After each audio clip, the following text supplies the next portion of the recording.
mwese abaduteze amatwi turabasuhuje. Uyu munsi tubazaniye ibishya, ishyaka rishya, umutumirwa mushya bwana Eric Munyemana uje kutubwira inama y'igihugu iharanira impinduka na demokarasi. Uyu Munyemana Eric twahuriye ku cyicaro cy'umuryango w'ibihugu by'i Burayi Union Européenne Schuman mu gihugu cy'Ububirigi, aremeza ko iri shyaka ari ingufu nshya atari ikinya cyo gusinziriza abanyarwanda. Iri shyaka ngo rizanywe mbere na mbere no guhuza ingufu zose zifuza impinduka mu Rwanda no kubonera umuti nyawo ikibazo cy'impunzi. Kuri bwana Eric Munyemana, umwe mu bayobora ishyaka ngo ritavuga rumwe n'ubutegetsi buriho mu Rwanda, ngo igisubizo cy'umubabaro w'abanyarwanda n'urubyaro rwabo ndetse n'inshuti zabo ngo ni kimwe gusa, gukuraho ubutegetsi buri mu Rwanda ngo biyobowe na Perezida Paul Kagame na FPR Inkotanyi. Ubwo butegetsi buzavaho bute? Imbaraga bazanye ni izihe?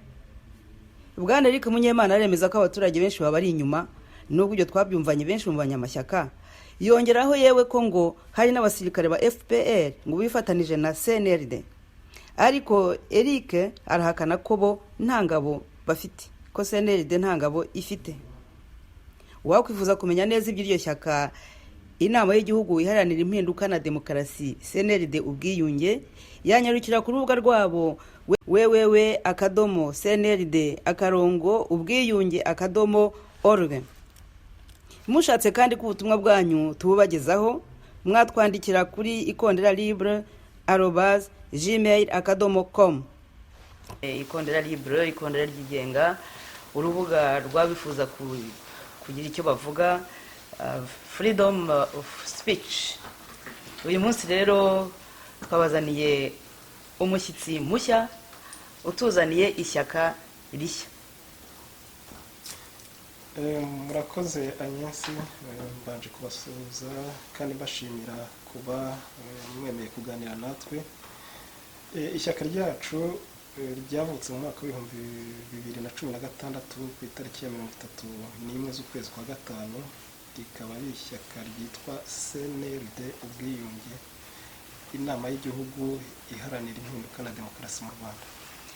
Umushyitsi mushya wacu akaba ari bwana Eric Munyemana, ndetse akaba ari umwe mu bakomiseri b'iryo shyaka. Iryo shyaka se Munyemana rigamije iki? Ishyaka rya CNRD ubwiyunge rigamije kuzana impinduka, guharanira kuzana impinduka na demokarasi mu Rwanda. Uvuye muvuga kuzana impinduka na demokarasi mu Rwanda, hari amashyaka yandi menshi yagiye nayo yavuga yuko ashaka impinduka na demokarasi mu Rwanda. Yewe avuga ko ategamiye ku butegetsi bw'u Rwanda ni menshi, nta n'uwayabara ngo yarangize, arari hanze ari nari imbere. Iyo mpinduka muvuga murumva yashoboka ite? Cyane cyane iyo dukurikije ko uyoboye igihugu muri iki gihe nyakubahwa Perezida Paul Kagame yivugiye amagambo ngira ngo banze wumve, hanyuma utubwire icyo muzayakoraho. Babandi rero baba hanze aha bababeshya, bababwira ngo nushatse gutaha bakamubuza ngo buretse ngo ntutahe, ngo ibintu biri hafi gutungana, ngo bazabanza bavaneho Kagame. Ryari byanyuze mu yihe nzira se? Iya demokarasi se? Iyi ntambara se? Iyi Murakoze Agnes kongera kunyumvisha aya magambo ya Paul Kagame. Aya magambo ndibuka ko yavugiye hano i Buruseli mu Bubiligi mu mwaka w'ibihumbi 2010, kandi kiriya gihe yavugaga ari amagambo nkeka ko atibeshyaga, kuko yavugaga ko nta wamukuraho, yaba anyuze yabakoresheje demokarasi, yabakoresheje intwaro, nta nzira n'imwe yabonaga yavaho. Kiriya gihe haba mu karere haba ari ku isi hose, Kagame yari yararangije kumanipira isi yose. Mu karere yajyaga muri Kongo akiba akica, yajyaga mu Buganda agashimuta impunzi, isi yose yakoraga amakosa, amarorerwa yakoraga barayabonaga, ntawagiraga icyo avuga. Ariko ubu ngubu nibwira ko iri jambo atarisubiraho, kubera ko mpere kuri demokarasi yavuze ngo nta wamukuraho anyuze mu nzira ya demokarasi. Ariko niko byagenze, nejo ubundi yatowe hafi 100%. ariko rero nubwo yihaye 100%, turebe amatora yagiye aba, turebe n'ari amatora uko yagenze n'ibirimo kuyakurikira. Kagame yashoboraga kwiyamamaza mu gihugu ntihagire undi muntu utamubogamiyeho watinyuka guhangana nawe, ariko hari abakandida bahagurutse bigenga badakorera mu kwaka wa FPR, nabo basaba kuba abakandida nubwo babyimwe, ariko n'ubwa mbere bibaye.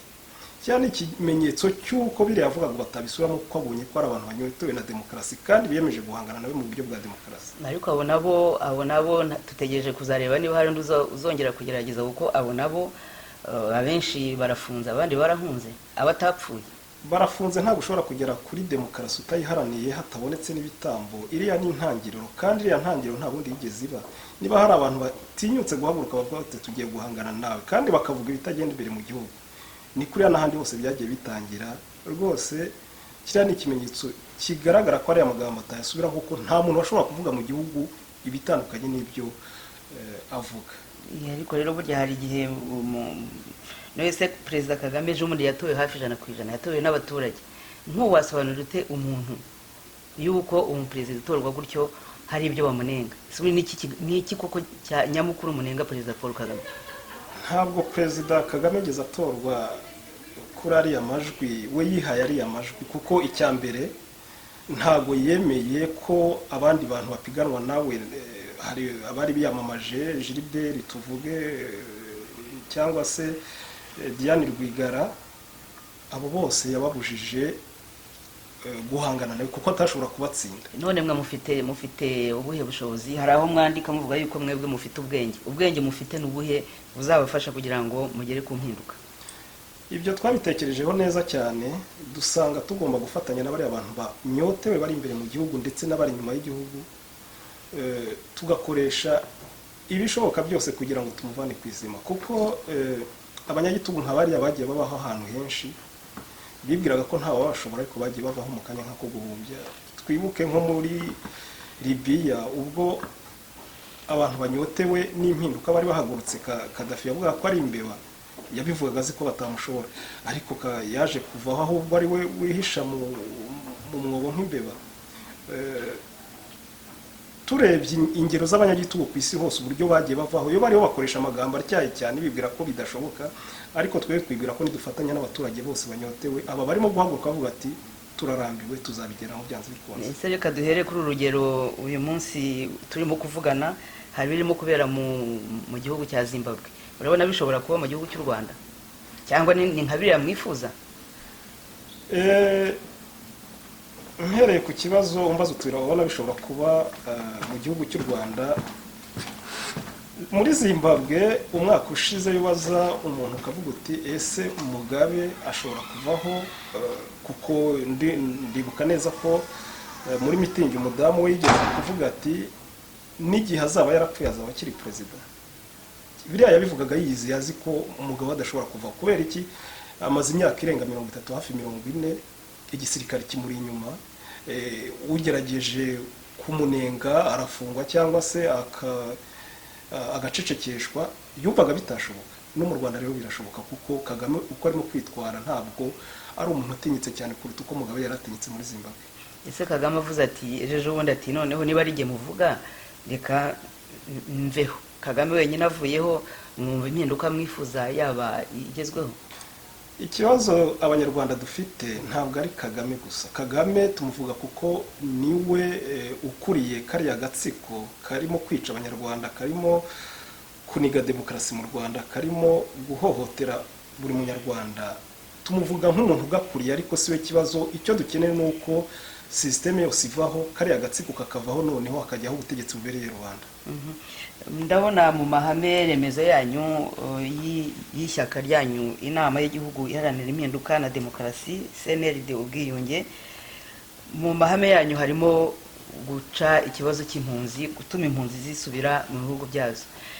Ko hari ishyaka cyangwa se umuvuma yabaho hitwaga RDR, sinzi niba yarabishoboye, nyuma hazaho amashyaka yandi za FDP, PDP, Imanzi menshi yose ashaka ko ikibazo cy'impunzi cyahagarara ndetse n'iyo mpinduka mwifuza ko mu Rwanda yaba. Mwebwe icyo muzanye n'iki kizatuma mugera kuri aya mahame remezo mwiyemeje n'iki? Nibyo, habayeho amashyaka menshi nayo yarafite umugambi wo guca ikibazo cy'ubuhungiro rwose kikarangira mu Rwanda.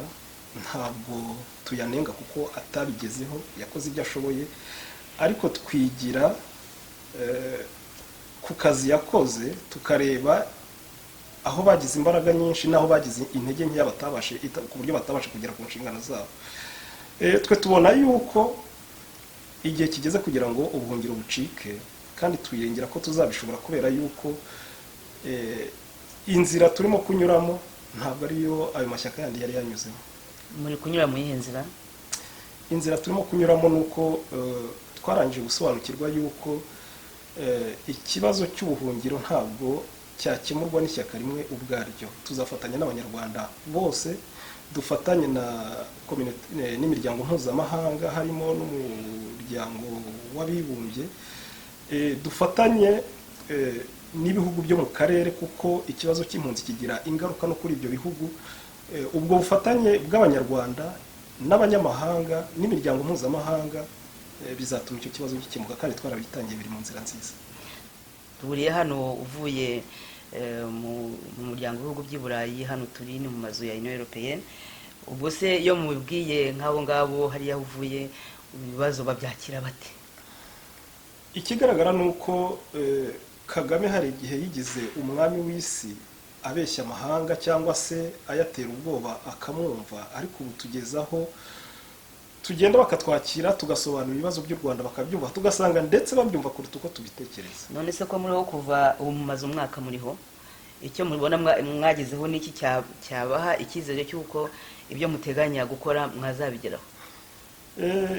Ikiduha icyizere ni uko muri uyu mwaka urenga tumaze, uhereye aho tugenda tugera nk'iyo tugeze muri uyu muryango w'ibihugu by'i Burayi cyangwa se n'ahandi, haba mu karere k'ibiyaga bigari, haba n'ahandi ku isi hose, abaduhagarariye bose, intumwa zacu zose aho zigera zakirwa neza, kandi tukabwirwa yuko igihe kigeze kugira ngo duterwe inkunga, dushyigikirwe, iriya ngoma iveho. Ibyo ntabwo byari bisanzwe mu myaka ishize, kuko isi yose imaze kubona yuko uriya muntu ateye ikibazo mu karere ndetse no ku isi hose, cyane cyane arimo guhonyora uburenganzira bw'ikiremwamuntu mu Rwanda. Aravuga ati ari amatora ntabwo muzanshobora. Biriya bivuze mu mwaka wa 2010, kandi ntabwo yibeshyaga kuko nta muntu wari guhangana nawe mu matora. Ikindi kandi avuga ati haba mu nzira ya politike, haba mu nzira ya demokarasi, haba mu nzira ya diplomasi, yararebaga akabona nta wamushobora.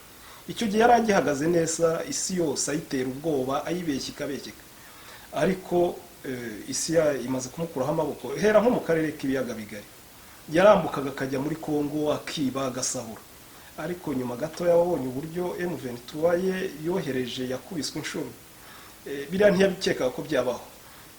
Haza kugera igihe yagendaga akajya kwiba abantu mu gihugu cya Uganda, impunzi agashimuta. Ubu ngubu wabonye birimo kuba, abarimo kugerageza kujya guhotera impunzi mu gihugu cya Uganda yafataga nk'igihugu kimushyigikiye, barimo kufatwa bagafungwa. Byarahindutse Madame Agnes, rwose byarahindutse. Ubu ibyo se hari uruhare mu bifitemo nka CNLD? Uruhare turufitemo kuko nakubwiye yuko turimo kuzenguruka ahantu hose Kagame yajyanye ikinyoma cye, ahantu hose yagerageje kujya gushaka amaboko ababeshya, tubasobanura ikibazo cy'u Rwanda kandi bamaze kucyumva. Ndabona mufite ibirangantego by'ishyaka ryanyu, nagira ngo mube mwasobanurira abatwumva icyo bisobanura.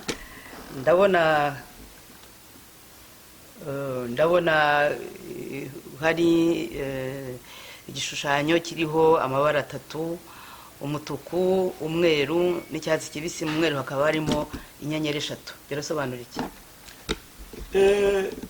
Ririya bara ry'umutuku rirasobanura amaraso y'abanyarwanda yamenetse na n'ubu akimeneka, rikanasobanura imbaraga z'impirimbanyi, imbaraga z'abantu bitanze, bakomeje kwitanga kugira ngo u Rwanda rubona amahoro rwigenge. Noneho ririya bara ry'umweru rirasobanura umucyo byanze bikunze ugomba kuzavira abanyarwanda igihe tuzatwinjiye muri demokarasi isesuye.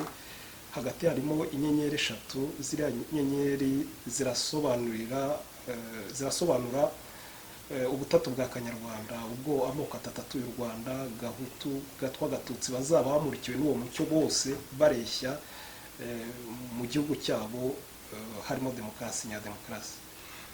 Ririya bara ry'icyatsi kibisi rero rirasobanura uburumbuke, ubwigenge n'amahoro mu Rwanda. imuvuze cyane ko ibara ry'umutuku risobanura amaraso y'abana b'u Rwanda yamenetse.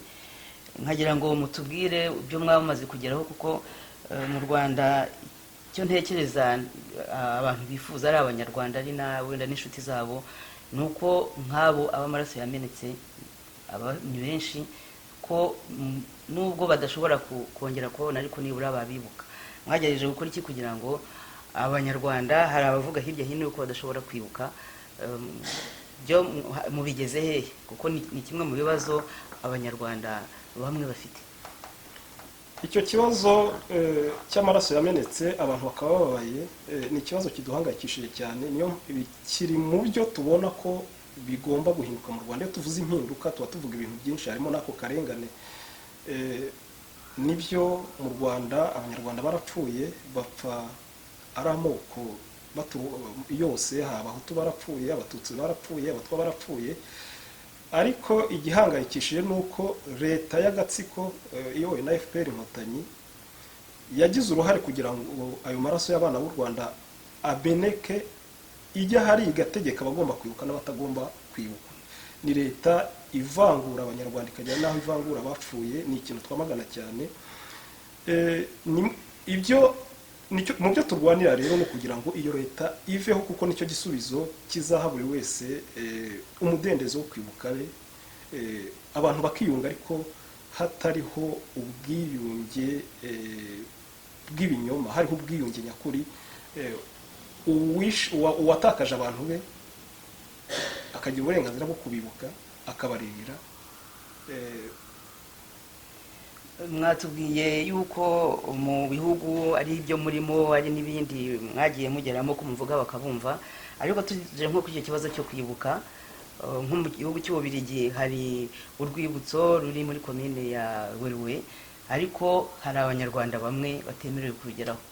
Kandi muri mu gihugu cy'Ububiligi wenda hari n'abandi barwanashyaka muri kumwe mu gihugu cy'Ububiligi, mwagerageje iki kugira ngo nibura nk'ejo bundi muri uku ya kane kuje abo banyarwanda nabo bazashobore kugera kuri urwo rwibutso? Si igihugu cy'Ububiligi gusa, u Rwanda, leta ya Paul Kagame yarazengurutse isi yose ikwiza ikinyoma yuko mu Rwanda ubwoko bugomba kwibuka ari Abatutsi gusa, nibo bishwe, nibo bakorewe jenoside. Byahereye mu Rwanda nta bundi bwoko bwibuka ngo tumaze kubivuga, bigera no mu bindi bihugu. Erega FPR, iriya ngoma ya FPR nta gatsiko kadatera ubwoba abanyarwanda gusa, ahubwo gatera ubwoba n'abanyamahanga. Nyine mwagerageje gukora iki muri iki gihugu cy'Ububiligi muri bo?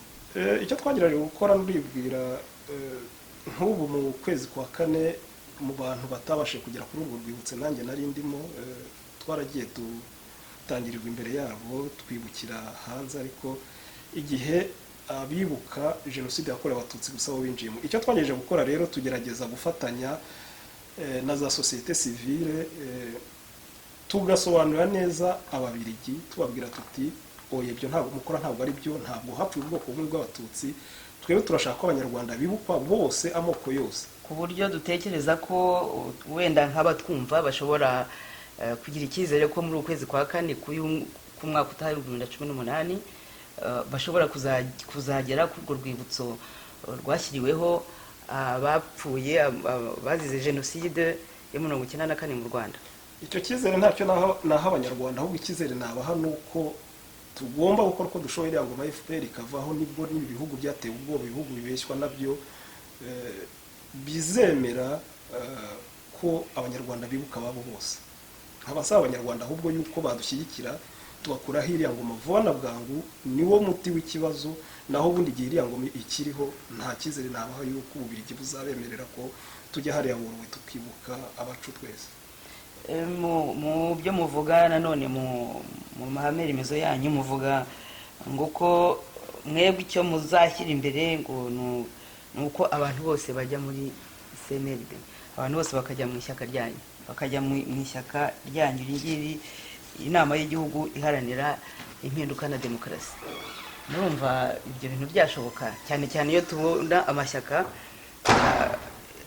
ari hanze yita ko ategamiye kuri leta, kandi namwe ryanyu muvuga ko ritabogamiye ku butegetsi buriho muri iki gihugu. Abantu bose bazaza muri iyo shyaka ryanyu, murumva bishoboka ukurikije uko amashyaka ubu ngubu yitwaye? Oya, nibyo nk'ishyaka turakagura abantu kudushyigikira ndetse bakitabira kuza mu ishyaka ryacu, ariko ntabwo bishoboka ko bose baza mu ishyaka ryacu, nta nubwo yaba ari demokarasi. Niba tuvuga demokarasi ni uko umuntu ajya mu ishyaka yihitiyemo.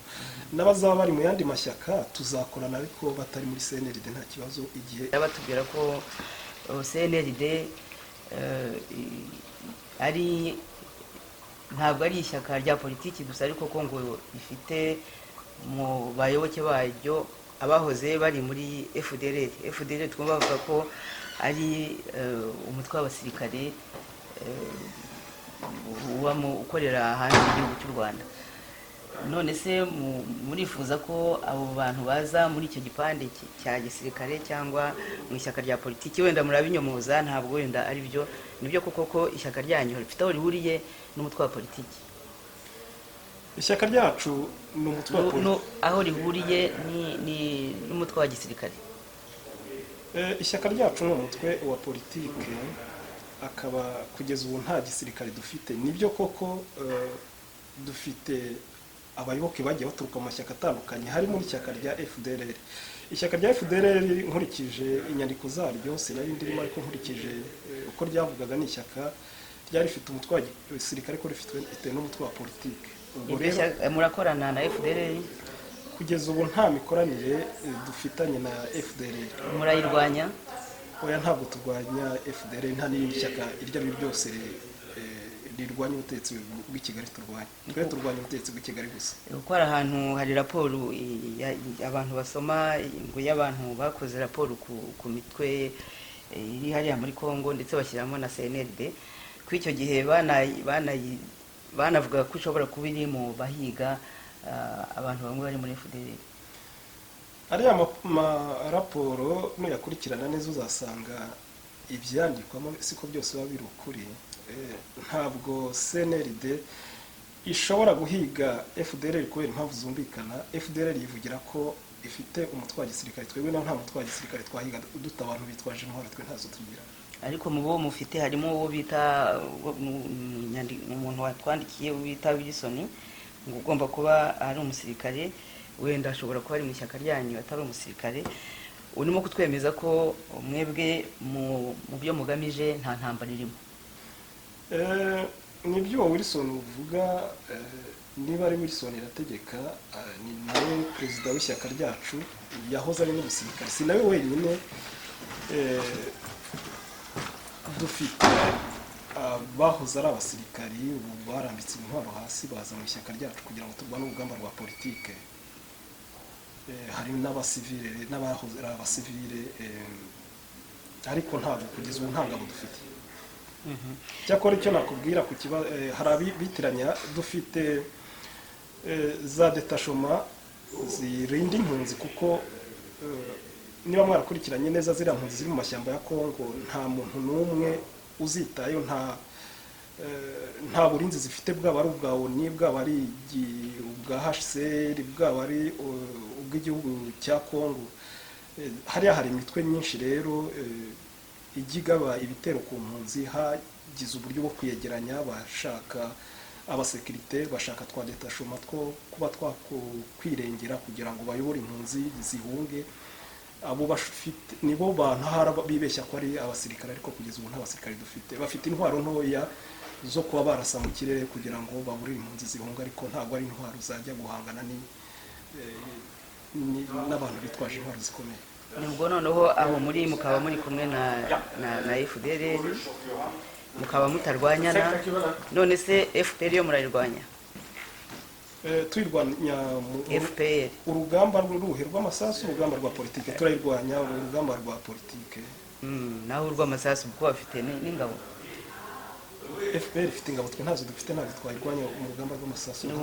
mu rugamba rw'amasasu twagira ngo rero mu gihe turimo kugana ku musozo mutubwire ikintu icyo mufite, ni izihe ngufu mufite ku buryo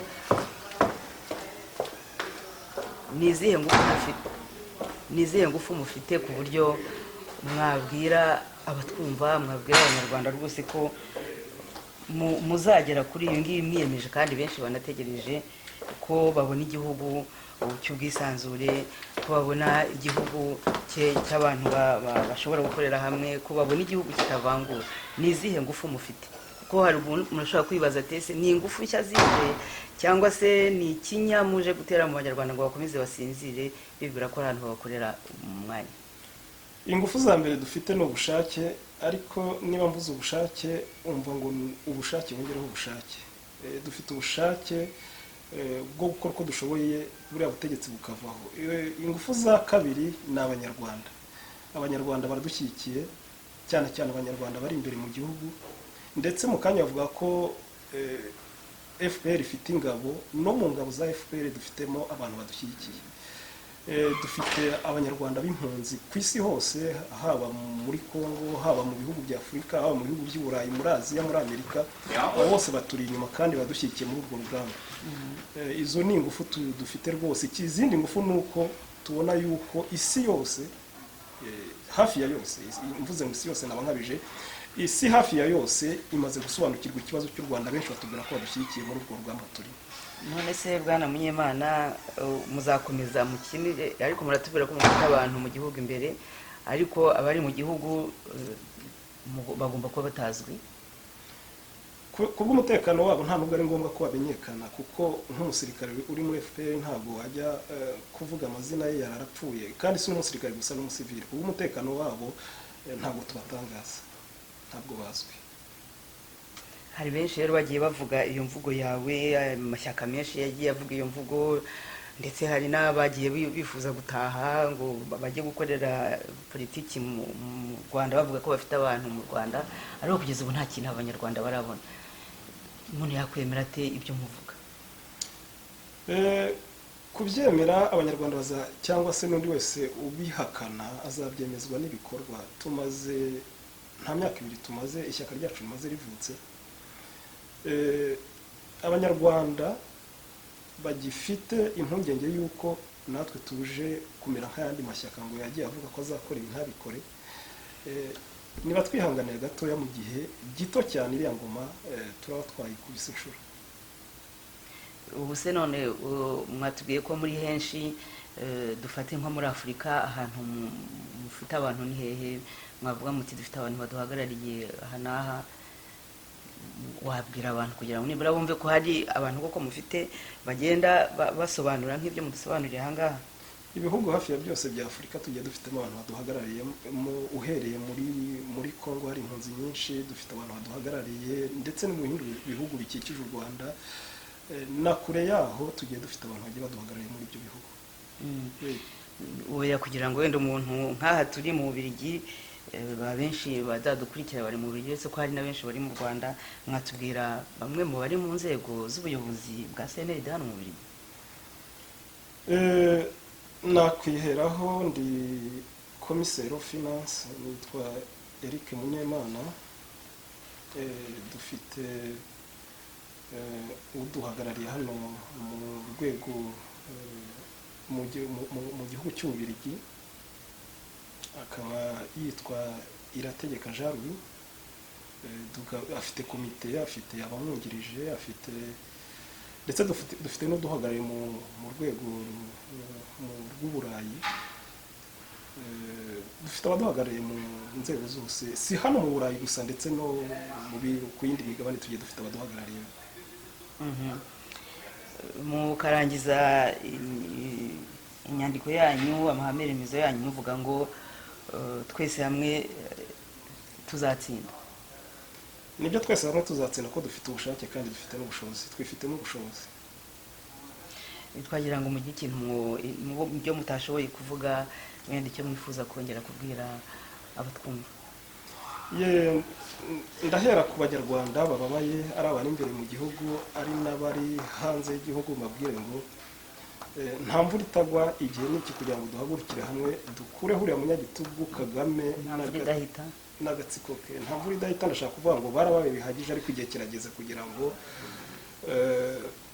bagire amahoro, kariya agatsiko tugahambirize, bagire kwihangana kandi bagire ubutwari bwo kudushyigikira muri uru rugamba turimo, twirwaneho nta wundi uzabidukorera. Ndagira ikindi mbwira abashyigikiye kariya agatsiko, mbabwire nti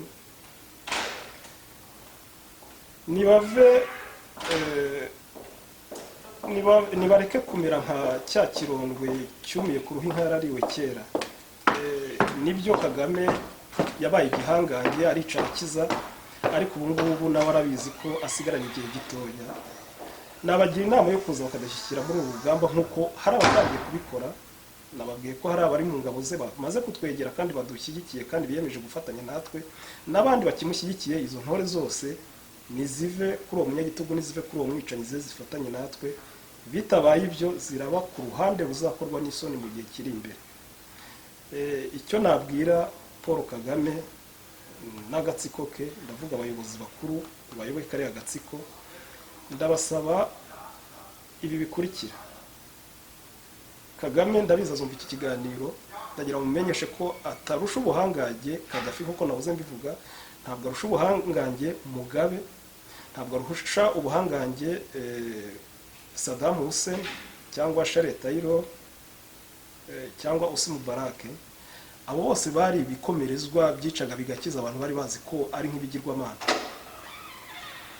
Igihe kirageze ngo ashyire ubwenge ku gihe, arekera aho kwica abanyarwanda, yemera aganire n'abatavuga rumwe nawe,